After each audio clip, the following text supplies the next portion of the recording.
اعوذ باللہ من الشیطان الرجیم بسم اللہ الرحمن الرحیم الحمد للہ رب العالمین باعث الانبیاء والمرسلین بارئ الخلائق اجمعین ثم الصلاة والسلام على افضل الخلق محمد وآلہ الطیبین الطاہرین اللهم صل على محمد وعلى محمد وعجل فرجهم۔ ہمارا درس چل رہا تھا انبیاء علیہ السلام کے بارے میں، اور نبوت و رسالت کا فرق ہم نے اس میں بیان کیا، اور اولو العزم پیغمبروں کے بارے میں بھی گفتگو کی۔ آج ہمارا یہ درس ہے چند چیزیں قابل توجہ۔ چند چیزیں قابل توجہ ہیں جن میں الف یعنی نمبر 1 الف، اگر کسی نے نبوت کا دعویٰ کیا اور موجودہ یا پہلے نبیوں کی تکذیب کر لے تو ایسا دعویٰ کرنے والا جھوٹا ہوگا، اس لیے کہ اللہ کے نبی ایک دوسرے کی تصدیق کرتے ہیں۔ انبیاء علیہ السلام جتنے بھی ہیں وہ ایک دوسرے کی تصدیق کرتے ہیں، تکذیب نہیں کرتے، انہیں جھٹلاتے نہیں ہیں صحیح، بلکہ ان کی تصدیق کرتے ہیں۔ تو اگر کوئی انسان یہ دعویٰ کرے کہ میں نبی ہوں، لیکن جو اور دیگر انبیاء علیہ السلام ہیں، چاہے اس سے پہلے ہیں یا اس وقت میں موجود ہیں، وہ ان کی تکذیب کرے، ان کو جھٹلائے، تو پھر وہ نبی نہیں ہے، بلکہ یہ دعویٰ کرنے والا جھوٹا ہے۔ کیوں؟ کیونکہ انبیاء علیہ السلام ایک دوسرے کی تکذیب نہیں کرتے بلکہ وہ تصدیق کرتے ہیں۔ انبیاء علیہ السلام ایک دوسرے کی تصدیق کرتے ہیں، تائید کرتے ہیں، نہ کہ جو ہے وہ ایک دوسرے کو جھٹلاتے ہیں، بلکہ تائید کرتے ہیں، تصدیق کرتے ہیں۔ بے یعنی نمبر 2، جو اللہ کا نبی ہوتا ہے وہ لوگوں سے اجرت اور مزدوری نہیں چاہتا۔ جو اللہ کا نبی ہوتا ہے وہ لوگوں سے پیسے نہیں مانگتا، ان سے خدمت نہیں لیتا کہ بھئی جو میں نے آپ کو دین پہنچایا ہے، مذہب پہنچایا ہے، جو میں نے تمہیں ہدایت کی ہے، اس کے بدلے میں مجھے مزدوری دو، مجھے اجرت دو اس کی، نہیں، بلکہ جو اللہ کا نبی ہوتا ہے وہ لوگوں سے اجرت اور مزدوری نہیں چاہتا۔ فقط پیغمبر اسلام صلی اللہ علیہ وسلم نے خدا کے حکم کے مطابق اپنے اہل بیت علیہ السلام کی محبت و مودت بطور اجر رسالت طلب کی۔ جب لوگ کہنے لگے کہ آپ اجر لے لیں، جب لوگوں نے کہا اجر لے لیں، تو اللہ نے کہا کہ میرے حبیب ان سے کہو بسم اللہ الرحمن الرحیم قل لا اسألکم علیہ اجرا الا المودۃ بالقربى، اگر یہ آپ کو اجر دینا چاہتے ہیں تو آپ ان سے کہیے کہ میں تم سے کچھ نہیں چاہتا، بس صرف یہ کہ تم میرے قرابت داروں سے محبت کرو، مودت کرو۔ تو نبی جو ہیں وہ کسی سے اجر نہیں لیتے، اپنی مزدوری طلب نہیں کرتے کہ ہماری اجرت دو، مزدوری دو، ہم نے تمہیں ہدایت کی ہے، نہیں، بلکہ وہ کیا کرتے ہیں؟ اللہ کے لیے خدمت انجام دیتے ہیں، ہدایت کرتے ہیں لوگوں کو، اللہ کی طرف لوگوں کو بلاتے ہیں۔ اور نبی پاک صلی اللہ علیہ وسلم نے، ہمارے نبی نے جو اجرت مانگی وہ اللہ کے حکم سے، کہ اللہ نے کہا کہ میرے حبیب ان سے کہو کہ اگر تم اجر رسالت دینا چاہتے ہو تو بس یہ ہے کہ تم میرے اقربا سے مودت کرو، ٹھیک۔ جیم، بعض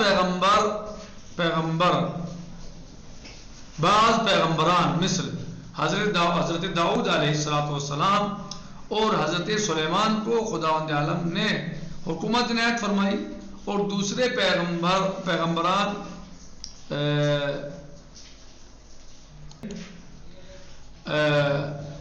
بعض پیغمبران مثل حضرت داؤد علی نبینا و علیہ السلام اور حضرت سلیمان علی نبینا و علیہ السلام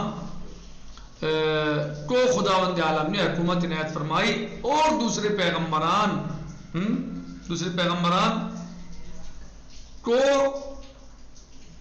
بھیج کر لکھا ہے کو بھی حکومت اور پیغمبران بھیجے جو حکومت اور قضاوت پر فائز تھے، یعنی اللہ عز و جل نے بعض پیغمبروں کو بھیجا کہ جو حکومت اور قضاوت پر فائز تھے. حکومت ان کے ہاتھ میں تھی، حاکم تھے، ان کے ہاتھ میں حکومت تھی، اور قضاوت پر وہ فیصلے کرتے تھے، جج فیصلے کرتے تھے. اللہ نے ان کو فیصلہ کرنے والا بنایا اور حکومت عطا فرمائی. مثلا بعض پیغمبروں کو دال، جنوں میں سے بعض جن پیغمبر خدا، جنوں میں سے بعض جن، یعنی جنوں میں سے بعض جن پیغمبر خدا صلی اللہ علیہ وسلم حضرت موسیٰ علی نبینا وعلیہ السلام اور رسول خدا حضرت محمد مصطفیٰ صلی اللہ علیہ وآلہ وسلم کے آج بھی پیروکار ہیں. یعنی جنوں میں سے بعض جن جناب موسیٰ علیہ السلام اور ہمارے نبی محمد مصطفیٰ صلی اللہ علیہ وسلم کے آج بھی پیروکار ہیں، اور باقی نے کفر اختیار کیا اور ابلیس کے پیروکار ہو گئے. یعنی بعض ہمارے نبی کے پیروکار ہیں، صحیح، اور بعض نے ابلیس کی پیروی کی، ابلیس کے یعنی کفر اختیار کیا انہوں نے، اور وہ ابلیس اور شیطان کے پیروکار ہیں. بہرحال یہ آپ کو بعض باتیں ایسی بتائی ہیں کہ جن پر توجہ ضروری ہے. پہلی چیز کیا تھی کہ اگر کسی نبی نے نبوت کا دعویٰ کیا اور موجودہ یا پہلے نبیوں کی تکذیب کر لے وہ شخص، تو ایسا دعویٰ کرنے والا جھوٹا ہوگا، اس لیے کہ اللہ کے نبی ایک دوسرے کی تصدیق کرتے ہیں. نمبر 2، جو اللہ کا نبی ہوتا ہے وہ لوگوں سے اجرت اور مزدوری نہیں چاہتا ہے. فقط پیغمبر اسلام صلی اللہ علیہ وآلہ وسلم نے خدا کے حکم کے مطابق اپنے اہل بیت علیہ السلام کی محبت و مودت بطور اجر رسالت طلب کی. جیم بعد پیغمبران مثل حضرت داؤد علیہ السلام، حضرت سلیمان علی نبینا علیہ السلام کو خداوند عالم نے حکومت عنایت فرمائی، اور دوسرے پیغمبران بھیجے جو امت میں حکومت اور قضاوت کے منصب پر فائز تھے. صحیح ہے، صحیح، یعنی جو حکومت اور قضاوت کے منصب پر فائز تھے یا حکومت اور قضاوت پر فائز تھے. دال، جنوں میں سے بعض جن پیغمبر خدا حضرت موسیٰ علیہ السلام اور رسول خدا صلی اللہ علیہ وسلم کے آج بھی پیروکار ہیں، اور باقی نے کفر اختیار کیا اور ابلیس کے پیروکار ہو گئے. لوگوں کا پیغمبران الہی سے مقابلہ کرنا، لوگوں کا پیغمبران الہی سے مقابلہ کرنا. جب بھی پیغمبران الہی نے لوگوں کو خداوند متعال کی طرف بلایا اور پرہیزگاری کی دعوت دی اور برائی سے بچنے کو کہا، تو کچھ متکبر اور صاحب اقتدار، خصوصاً جن کو اپنا اقتدار ختم ہو جانے کا اندیشہ تھا، وہ پیغمبران الہی کے مقابلے کے لیے تیار ہو گئے. جن کو یہ اندیشہ تھا کہ ہمارا اقتدار، ہماری چودراہٹ، ہماری حکومت ختم ہو جائے گی، تو انہوں نے کیا کیا کہ وہ اللہ کے پیغمبروں کے مقابلے پر آ گئے اور ان سے جنگ پر تیار ہو گئے اور ان سے مقابلہ کرنے لگے، اور جس قدر اذیت دے سکتے تھے اذیت و تکلیف دینا شروع کر دی تمام نبیوں کو، اور ہمارے نبی صلی اللہ علیہ وآلہ وسلم کو بھی اسی طرح، یعنی تمام نبیوں کو اذیت پہنچاتے تھے وہ لوگ. اور جب وہ محسوس کرتے تھے کہ ان کے وجود سے ہماری حکومت کمزور پڑ جائے گی، ہمارا اقتدار کمزور ہو جائے گا، ہماری چودراہٹ ختم ہو جائے گی، تو وہ کیا کرتے تھے؟ انبیاء علیہ السلام سے جنگ کرتے تھے، ان کو اذیتیں پہنچاتے تھے، ان سے مقابلے کرتے تھے، ان کو پریشان کرتے تھے، اور جس قدر اذیت دے سکتے تھے اذیت و تکلیف دینا شروع کر دی.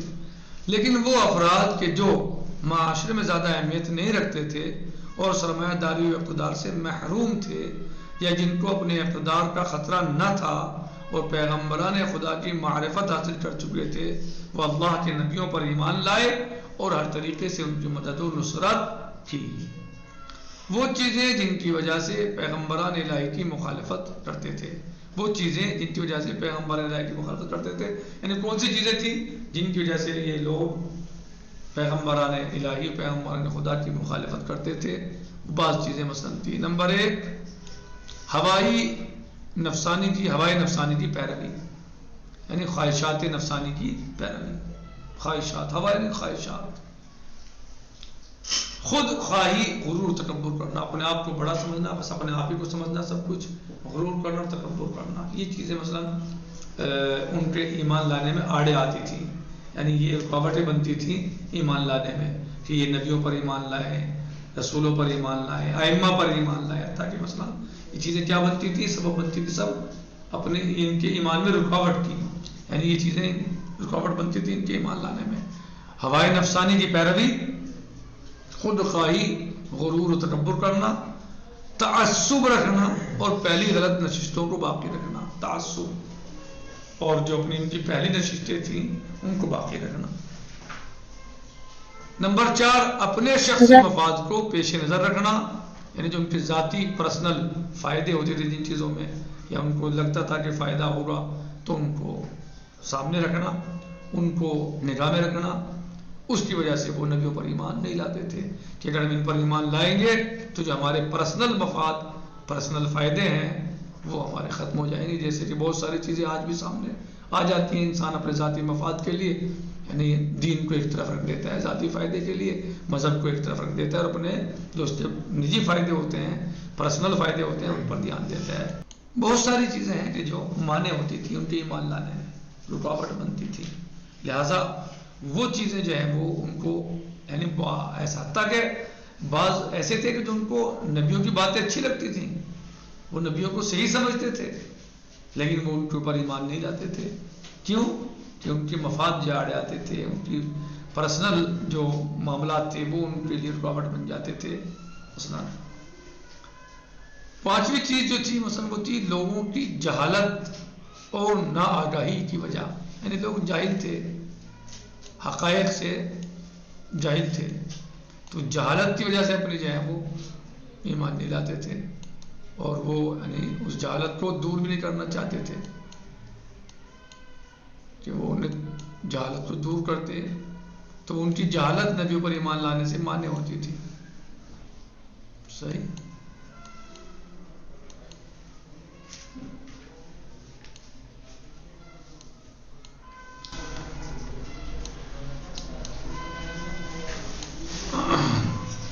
یہ چیزیں تھیں کہ جو لوگوں کو نبیوں پر ایمان لانے سے روکتی تھی، یا ان کے مانع ہوتی تھی ان کے لیے، اور وہ نبیوں پر سب کچھ جاننے اور سمجھنے کے باوجود بھی ایمان نہیں لاتے تھے. کیوں؟ کیونکہ ان کو یہ خطرہ ہوتا تھا کہ ہماری حکومت یا ہمارا اقتدار ختم ہو جائے گا. خواہشات نفسانی ان کو پریشان کرتے تھے، خود خواہی، اپنے آپ کو سب کچھ سمجھنا، خود غرضی، تکبر اور غرور. کہہ لیں بھائی اگر ہم چاہیں وہ اس شخص کی اتباع کریں گے جو مثلا غریب ہے، کمزور ہے، فقیر ہے، اور ہم تو مالدار لوگ ہیں، تو یہ تو بہت بڑا یعنی برا کام ہو جائے گا کہ ہم اس کی پیروی کریں، ہم اس کی سنیں مثلا. تو یعنی یہ چیزیں ان کو نقصان دیتی تھیں اور ہدایت پانے سے روکتی تھی اور نبیوں پر ایمان لانے سے روکتی تھی. خود تعصب، فلاں خاندان کا ہے، فلاں نسل کا ہے، فلاں علاقے کا ہے، فلاں گھرانے کا ہے، سے تعصب اور بغض رکھتے تھے مثلا جو ہے، تو اس سے جو ہے ان کو نقصان ہوتا تھا. نتیجے میں کیا ہوتا ہے، ایمان نہیں لاتے تھے، یعنی اپنے ان کے شخصی پرسنل مفاد وہ پیش نظر رکھتے تھے. ان کو جو ان کے پرسنل مفاد ہوتے تھے، فائدے ہوتے تھے کہ نبی پر ایمان لے آئے تو یہ ختم ہو جائے گے. صحیح. اور دوسرے سب سے آخری بات یہ تھی کہ جاہل تھے، وہ جہالت کی وجہ سے وہ ان کی جہالت ان کو ہدایت پر آنے نہیں دیتی تھی. بہرحال یہ سب چیزیں ایسی ہیں جو انسان کو ایمان سے روک دیتی. آج بھی بہت سارے لوگ ایسے ہیں مثلا کہ جو اپنے فائدوں کو آگے رکھتے ہیں اور دین مذہب اس کو پیچھے کر دیتے ہیں. اگر ان کے مفاد ٹکراتے ہیں تو پھر وہ ان سب کو دین کو ایک طرف رکھ دیتے ہیں اور اپنے مفاد پر دھیان دیتے ہیں اور ان مفاد کو حاصل کرنے کی کوشش کرتے ہیں، اور جو دین کا مسئلہ ہے وہ اسے پس پشت ڈال دیتے ہیں. لہٰذا یہ طریقہ اور سوچ صحیح نہیں ہے، اس لیے کہ اصل ہمارا اگر کسی انسان کو ہدایت نہیں ملی اور وہ ہدایت حاصل نہ کرے اور دنیا کی چند دن چند لمحوں کی جو ہے وہ مثلاً باتوں یا چیزوں سے مثلاً جو ہے بہرمند ہونا چاہے تو یہ چند دن کی دنیا ہے، اس کے بعد کچھ نہیں ہے، سب ختم ہو جائے گا. لہذا ہدایت اگر انسان نے پا لی ہے تو ابدی ہے اور دائمی معاملہ آخرت کا اس کا جڑتا ہے اس سے اور بنتا ہے، اور آخرت کی کوئی حد نہیں ہے.